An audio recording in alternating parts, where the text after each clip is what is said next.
민수기 23장 1절에서 30절.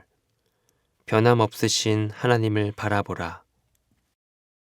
발람이 발락에게 이르되 나를 위하여 여기 제단 7을 쌓고 거기 숫송아지 7마리와 순양 7마리를 준비하소서. 하매 발락이 발람의 말대로 준비한 후에 발락과 발람이 제단에 숫송아지와 순양을 드리니라. 발람이 발락에게 이르되 당신의 번제물 곁에 서소서. 나는 저리로 가리이다. 여호와께서 혹시 오셔서 나를 만나시리니 그가 내게 지시하시는 것은 다 당신에게 알리리이다. 하고 언덕길로 가니 하나님이 발람에게 임하시는지라. 발람이 아뢰되 내가 7제단을 쌓고 각 제단에 숫송아지와 순양을 드렸나이다. 여호와께서 발람의 입에 말씀을 주시며 이르시되 발락에게 돌아가서 이렇게 말할지니라. 그가 발락에게로 돌아간즉 발락과 모압의 모든 고관이 번제물 곁에 함께 섰더라. 발람이 예언을 전하여 말하되 발락이 나를 아람에서 모압 왕이 동쪽 산에서 데려다가 이르기를 와서 나를 위하여 야곱을 저주하라. 와서 이스라엘을 꾸짖으라 하도다. 하나님이 저주하지 않으신 자를 내가 어찌 저주하며 여호와께서 꾸짖지 않으신 자를 내가 어찌 꾸짖으랴. 내가 바위 위에서 그들을 보며 작은 산에서 그들을 바라보니 이 백성은 홀로 살 것이라. 그를 여러 민족 중에 하나로 여기지 않으리로다. 야곱의 티끌을 누가 능히 세며 이스라엘 4분의 1을 누가 능히 셀고 나는 의인의 죽음을 죽기 원하며 나의 종말이 그와 같기를 바라노라. 하매 발락이 발람에게 이르되 그대가 어찌 내게 이같이 행하느냐. 나의 원수를 저주하라고 그대를 데려왔거늘 그대가 오히려 축복하였도다. 발람이 대답하여 이르되 여호와께서 내 입에 주신 말씀을 내가 어찌 말하지 아니할 수 있으리까. 발락이 말하되 나와 함께 그들을 달리 볼 곳으로 가자. 거기서는 그들을 다 보지 못하고 그들의 끝만 보리니 거기서 나를 위하여 그들을 저주하라. 하고 소빔들로 인도하여 비스가 꼭대기에 이르러 7제단을 쌓고 각 제단에 숫송아지와 순양을 드리니 발람이 발락에게 이르되 내가 저기서 여호와를 만나뵐 동안에 여기 당신의 번제물 곁에 서소서. 하니라. 여호와께서 발람에게 임하사 그의 입에 말씀을 주시며 이르시되 발락에게로 돌아가서 이렇게 말할지니라. 발람이 가서 본즉 발락이 번제물 곁에 섰고 모압 고관들이 함께 있더라. 발락이 발람에게 이르되 여호와께서 무슨 말씀을 하시더냐. 발람이 예언하여 이르기를 발락이여 일어나 들을지어다. 십볼의 아들이여 내게 자세히 들으라. 하나님은 사람이 아니시니 거짓말을 하지 않으시고 인생이 아니시니 후회가 없으시도다. 어찌 그 말씀하신 바를 행하지 않으시며 하신 말씀을 실행하지 않으시랴. 내가 축복할 것을 받았으니 그가 주신 복을 내가 돌이키지 않으리라. 야곱의 허물을 보지 아니하시며 이스라엘의 반역을 보지 아니하시는도다.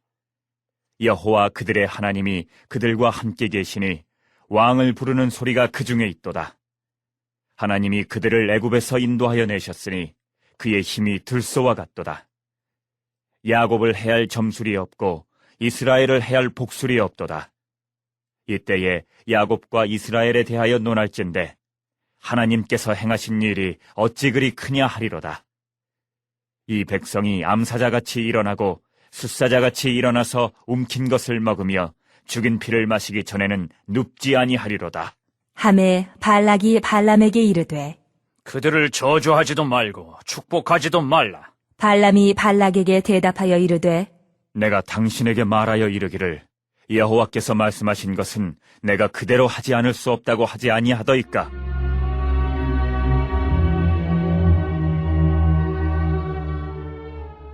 발락이 발람에게 또 이르되 오라, 내가 너를 다른 곳으로 인도하리니 내가 거기서 나를 위하여 그들을 저주하기를 하나님이 혹시 기뻐하시리라. 하고 발락이 발람을 인도하여 광야가 내려다 보이는 부올산 꼭대기에 이르니 발람이 발락에게 이르되 나를 위하여 여기 7제단을 쌓고 거기 숫송아지 7마리와 순양 7마리를 준비하소서. 발락이 발람의 말대로 행하여 각 제단에 숫송아지와 순양을 드리니라.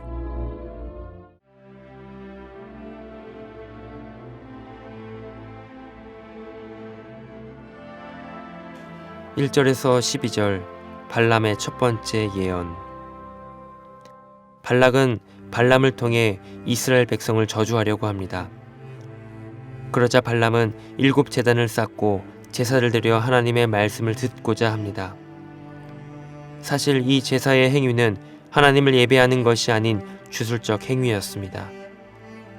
하지만 신앙이 없고 하나님을 예배할 줄 모르는 발람에게도 하나님은 임하셔서 당신의 뜻을 알리시고 그를 도구로 삼아 이스라엘 백성을 축복하십니다.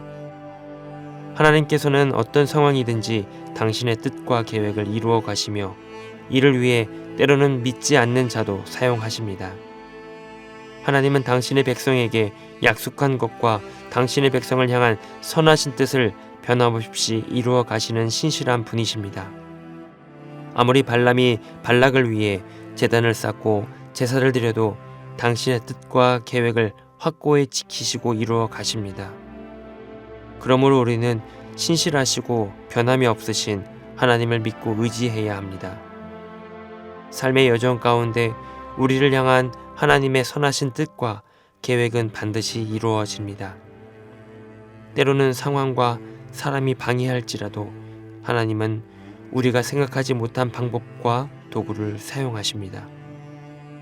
그러므로 표면적인 상황과 삶의 흐름, 문제에 우리의 시선을 고정하는 것이 아니라 모든 것의 주관자 되시는 하나님께 시선을 고정하시기 바랍니다.